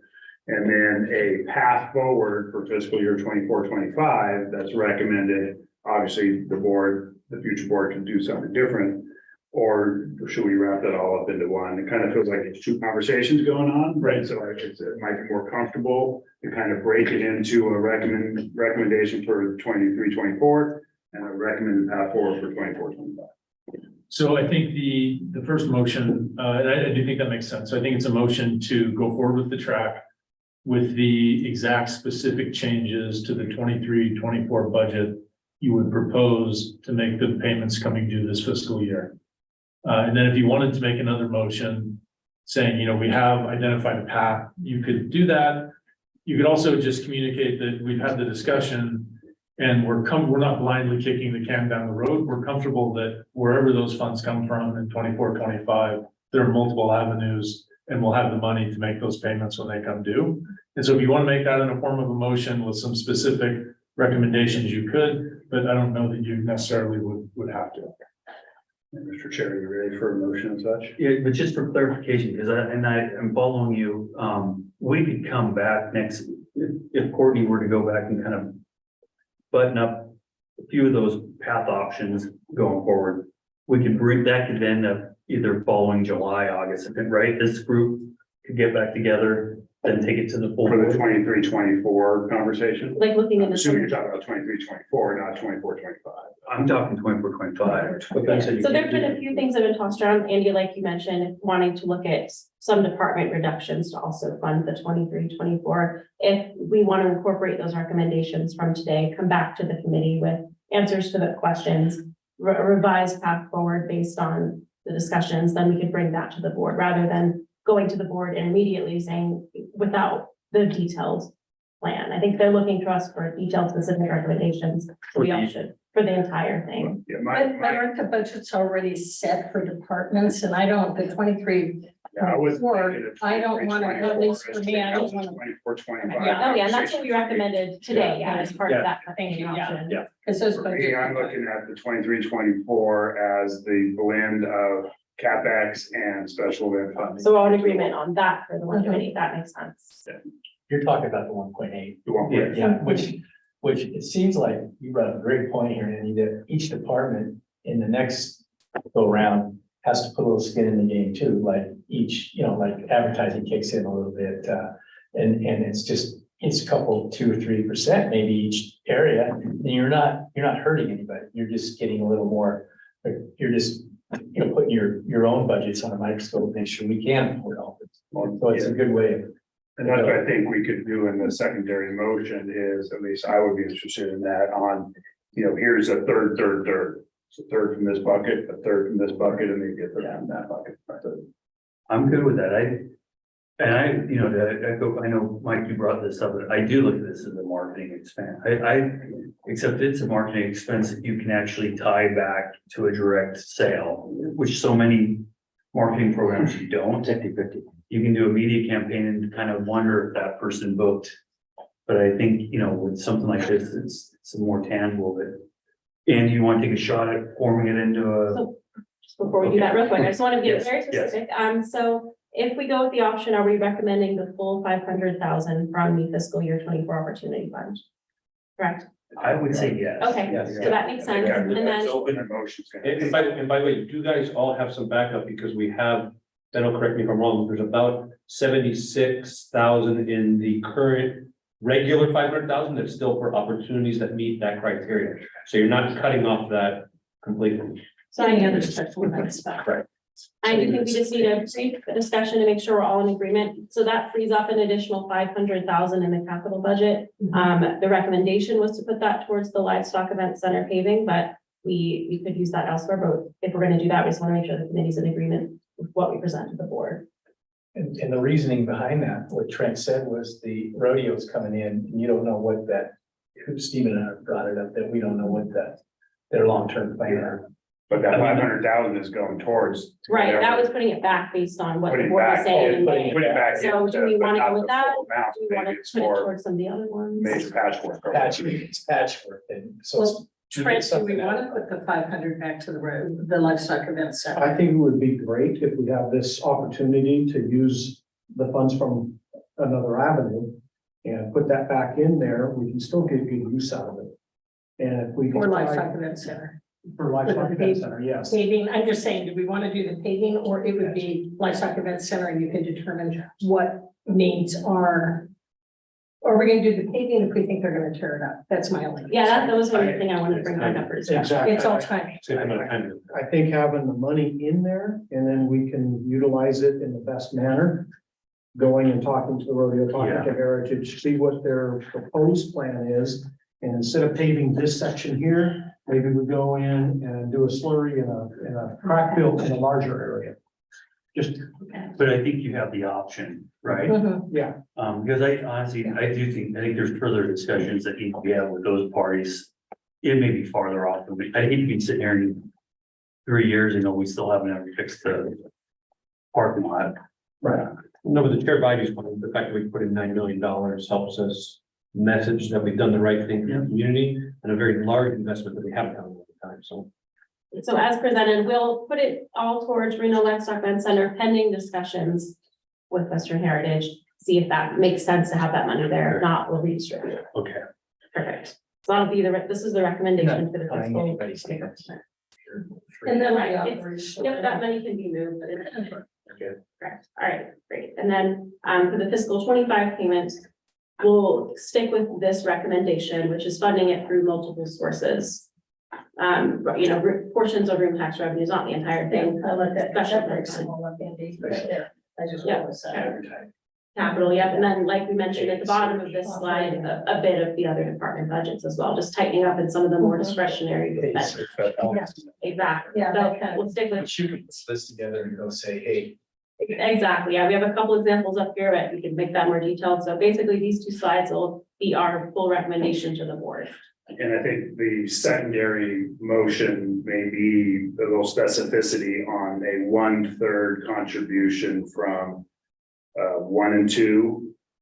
And then number 3, number 4. So 1 and 2 combined gets 1/3, capital budget gets 1/3, and departmental operating budgets get 1/3. Yeah, that totally might work, it'll just be contingent on how fiscal year 24 room tax revenues come in, right? If we knock it out of the park, great, but if they come in low, then might need a little more even from the others, so Yeah. totally agree with you to really focus on how we're gonna split it.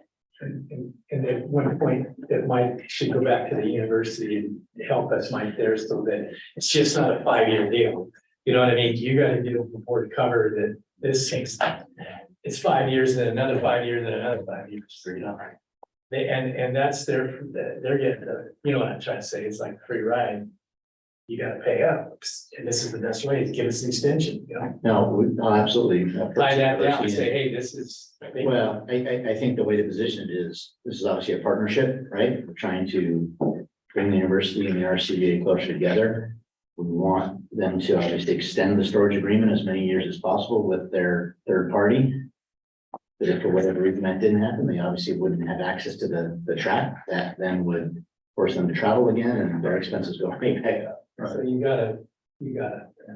So Mike, you did say on the university, the agreement that you're looking at contractually with them is the 5 years and requiring 1-year extensions would be part of the contract? The 5 years, what they agreed to now, I'm going to recommend to them to go to ITS and say, once the first year consumed, that they are comfortable adding a year. So Oh, always so- 5. You're all 5 years. After the first year. Correct. Okay. I'm gonna propose it now and hopefully they'll agree to it now. Mike, do you think you can get that answered by the board meeting on the 15th? You Shall know, we try? you know what I'd say, Mike, too, is, hey, we were requiring it, he wants to give you a track, pay up. You know, it's all,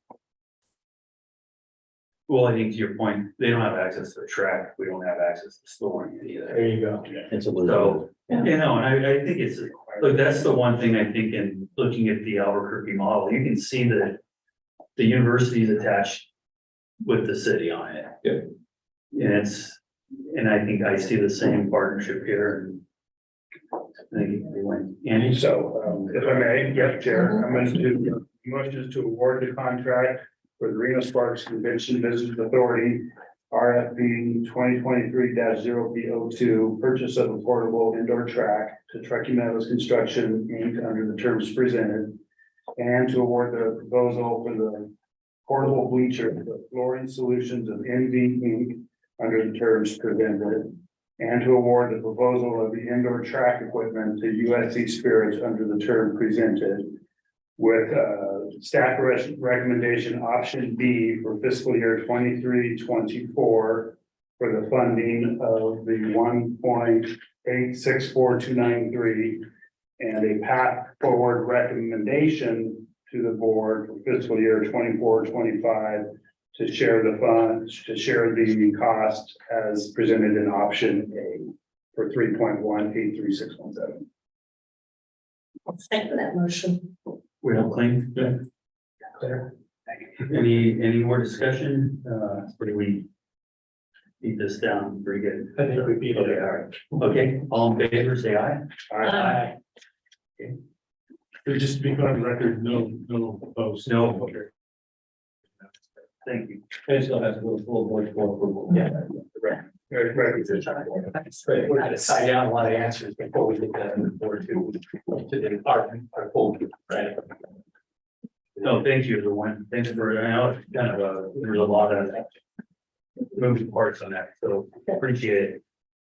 We will move to item E2, discussion of possible direction of staff regarding a request for sponsorship of the Incline Village Crystal Bay July 4th Sky event.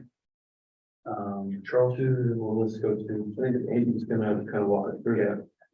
This is really Tina's based on the conversation we just had, but at the board meeting, I did bring this up, recognizing how we had initially submitted this through the special events marketing grant and then how it didn't quite, hit the required elements of that particular program.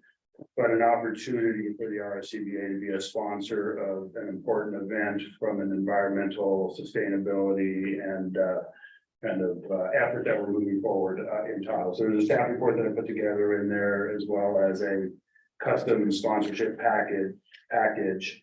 I think it is important to recognize the different regions of our jurisdictions handle special events differently. Obviously, the Tahoe portion of our region here can't do a hot August night, can't do a air show, different things like that. We're looking at special events differently, and certainly the 4th of July is one that we have made some significant strides forward in our sustainable and environmental efforts. I know you guys, through the band's efforts, sits on the destination stewardship. That will be a council here pretty soon. We're going to be announcing that plan at the end of this month. And I just think it's an opportunity that our board has taken along with the coalition to kind of put our spear in the ground of these efforts and why we have moved away from a pyrotechnic show to a drone show. So the request is a sponsorship. Again, there's benefit to the organization that will come through the sponsorship and benefits as outlined in the package here. And I would say kind of at the end, I would ask that maybe in the future, we look at how do we modify or revise the current special event marketing grant program? Because if parts of our region can't really utilize that program because of how special events are done in the Tahoe portion, it might be a good opportunity to expand that program or look at it somewhat differently. But and I think you had mentioned, was the criteria that we fell out on for this because of you've had somewhat of a directional change too on marketing outside yeah, the region? there certainly are room nights that were associated here, but it's we're not out there marketing, hey, come to Incline Crystal Bay on July 4th to see this really cool event. We're not telling people to do it because our markets are, we're focused on Texas, New York, the Pacific Northwest, and LA, but it's July 4th. We're already at capacity. And so we have shifted, and I know the RCBA is part of the conversation and a great partner in the sustainability, the Stewardship Lake Tahoe Council. We're going to be making tough decisions and walking the walk and talking the talk of how do we need to mitigate and change the way tourism is handled and how it affects the region. And we know you guys will be a player in that conversation. This is one of those areas that we have started in. Transportation is another one. You guys were invested in our transportation, critical for us. Any questions from anybody? Comments? If you, go ahead. Andy, I think, the special events, and we've kind of hammered, looked at that special event funding in the area, out of the area, Washoe County or not, in the last couple of years. And I'm wondering, because this is the second thing that has come before, Sierra Races being another one, we don't have just sponsorship abilities. We kind of, and some of it has come to you and then to the board if needed, or are there funds somewhere? But is there a desire or need, or maybe appropriate to look at sponsorship dollars that we could that we could, moving forward? There are going to be things that come that don't fit an opportunity, don't fit in special events. Community, environmental stewardship, I mean, there's other things outside of that sponsorship is something I think benefits us in different ways than what we have. And I don't know, Charles, kind of, where do you think we could go on that. Is there I a need for it? I think there is a need that we get some definition, and I think that I would highly recommend we don't touch the $500,000 fund that we have for special events, growing specifically as an extended outreach of what our current marketing programs are. I would encourage that in the budgeting process, going forward in 24-25, that there is some sort of carve out for sponsorship that you may or may not use, but is specifically around events like Andy's talking about, or air races or other things that will ultimately aid what we're doing, but in a different bucket. So it doesn't conflict. I really would not recommend that we draw down from that 500, the original 500,000 or tap into that, because now we're then violating kind of like the parameters that we've created, create something new on a limited basis that deals specifically in sponsorship and exposure without the return of room night, but that does identify needs to add some elevated exposure and market. I think it's to your point, what is our mission? And our mission, really, we need room tax to be able to fund everybody in the city. So if, I'm just bringing this up, I agree with you guys on we need some clear language on what we're really doing. Because our mission really is heads and beds. But if if Andy gets 20, then does downtown Reno get 20 and does Sparks get 20? I mean, for their fireworks. I say that's kind of what you know what I'm saying? We're opening it up across the board to be hit like this all the time. And really, is it staying in our mission or is it staying in our, I'm just trying to get clarity here for everybody, not saying I'm against it, Andy, I'm just saying, I think we really need. It's a really good point. It's how you want to identify your marketing dollars, right? I mean, that's really the question. And do you want to put it in areas where it's not going to be linked to room nights? Well, And put it strictly in exposure. Well, and to that point though, Rick, I would say, yes, obviously the room revenues are what give us our budget that we operate on. The most important thing that we're doing, but we also have more than that. We have, marketing and destination awareness, and we also have community. And really, messages when I went to DI was all about you've got to have outreach to your community so the community knows who you are and what you're doing and why it's important, because it affects their tax dollars and what they pay. If we're generating all of the economic impact from rooms and from the full economic impact of every group that comes in here and spends money in our restaurants and shops and buys gas and does all that, is a huge economic impact. And the community doesn't understand that because they think, oh, that's just for tourists. It's not for us. So I think things like this that are sponsorships are, as Charles said, are in a different place than the room nights. I think Tahoe in this instance is our gem that drives a lot of people come here because of Lake Tahoe. Too many come to Tahoe right now. And how are we adjusting to the impact on the lake, which is so critical to everything we do in marketing and promotions is,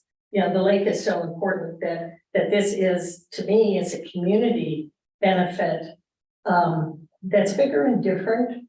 And not saying, the room nights are the most important, but we've got, from other activities going on in the community, nonprofits benefiting the community, I think is something we should, and I think do look at in a number of ways. And whether it's dollars, whether it's volunteer time, whether it's us participating in other things, to become part of this community so people know who we are and what we're doing. And that it matters to everyone who lives here, as well as those who bring their families and their businesses here as well. And I think special events give us an opportunity, air races, this, and who knows what else, on a case by case. You set a budget up, we put it in that next year's budget, and then we can determine, and maybe it's like the air service fund, or it's like the opportunity fund, and whether we spend it or not, we're not obligated, but it's there for the opportunities of a need, of a sponsorship need, and the board can determine, yeah, this makes sense, or no, it doesn't, sorry. And if I can add a little more clarity, so the total cost of the show is about $155,000. We put in $55,000 from Travel North Nevada. The highest put in about $33,000. The Duffield Foundation gave us 10. And we're fundraising the rest of it through the community. So to talk about room nights, July 4th at the Hyatt, those room nights are going to be incredibly expensive. And the RCVA gets 3 5/16% of that room tax that is coming out of the Hyatt on that day. Because we split 6 and 6.65, whatever. yeah. We split that on the room tax between our two organizations. So there is room tax coming down. It's just what we didn't qualify for was using the funds to go out and market the event. Now we're marketing the event. In our line item, we have $10,000, but a lot of that $10,000 is to market the event as well as help us fundraise within the community, because we want this to be a community event, and that's really what we saw last year. So the 20,000 is part of the whole. When you look at the amount of room tax, what I think in the budget that was just approved last month, it's 2.2 million out of Washoe B that is going to general fund RSCBA efforts. So I mean, I'm inclined, first of all, I probably have a more input if there was another zero added to request. thanks, it's peanuts. Conversation. I think, This is just the stuff that fell on the floor from the travel conversation. well, and I'm totally tracking with, I agree with the whole discussion. I do think there needs to be some sort of discretionary mark, because not everything is followed. I wouldn't change a whole lot with, I think we're doing a pretty good job with how the event. Put out. Conversation. Yeah, but I just look at, I think, I was asking Charles sometime, what is Incline Crystal Bay generated as a full percentage of our overall room tax? I want it's somewhere in the 15 range. Okay. So I mean, that in itself, I'm inclined to say, look, we're an internal partner on this. I do think you want a quality experience. I think there's PR value over $20,000 that's gonna go out nationally. Just another way of looking at how destinations are doing some of this more sustainable, and I get it. So I mean, I think it qualifies. I think we have the jurisdiction to make that approval. I agree with it. I think tourism, if you're shooting fireworks and sparks, or you're shooting a marina or an incline, it all helps tourism. Because we've got rooms, if you're staying at Paramount or the Eldorado, you're gonna see the fireworks and sparks, aren't you? I mean, people, they live for that, to know that if you look at an advertisement on a website, hey, there's fireworks in Reno Tahoe. Hey, look at them all around the whole place. There's a drone show in Tahoe, there's not 5. Well, you know what I mean? I'm just saying, it's important to draw that. You've got 5 different drone shows or whatever it is going on. And I agree with Stephen. It is nothing in the scheme of, it is something, but it's not a big amount, but we still need some clarification, because everybody's gonna come back down and say, I just want to clear it up so we don't get caught, if we do say no someday, so, we've got parameters around it, so. That's it. I'm all for it. Is the money just out of general fund? It would come from the marketing budget and the general fund. Okay, and we're good to go there. Christine, come out of Christine's, but Okay, and we're good to go because it's out of the 22-23. No, so this is out of the 23-24. We would take it from the remaining money in the marketing opportunity fund and then finish that if we are able to later in the year. Okay, that's right, it's July 4th. I'm thinking. Every year. I know. And there's just a clarification on, obviously I won't make a motion or anything, but on a vote, I believe that we are just part of a coalition. It's not just us, and open, make that clarified, but I will plan to vote on whatever motion comes forward. Okay, I'm ready for a motion. If you're ready, Mr. Chair. I'm ready. Okay, I move to approve, to recommend approval of a request for sponsorship of the Incline Village Crystal Bay Sky Show in an amount not to exceed $20,000. This recommendation will go forward to the full board of directors. And that's it. So one point, yeah, so I think we're recommending funding equal to 20,000, right? That's what, so the agenda item gives you the ability to fund less, but if you're recommending full 20, then you should just. Okay. To say it. Okay, it was worded not to exceed here, but the request is for the 20. Okay, so I will amend my motion for the recommendation of $20,000 to be moved forward to the full board of directors. And because this is getting paid from the additional marketing opportunity funds that we have in the existing budget, this would not need to go to the board of directors in a budget augmentation capacity. If we want to take it to them for approval, great. If not, we could make that decision today and just move forward with it, like we award other items. This is- Yeah, my recommendation would be taken back to Okay. the full board. I think- Okay, I just wanted to clarify that Can't this is a push budget augmentation, so just wanted to clarify that. Appreciate it, but yeah, I agree. I think Okay. just, I'd rather put it out there as a special request, and Okay. I'll second that motion. All in favor? Aye. Okay, full, no opposition. Thank you. Excellent.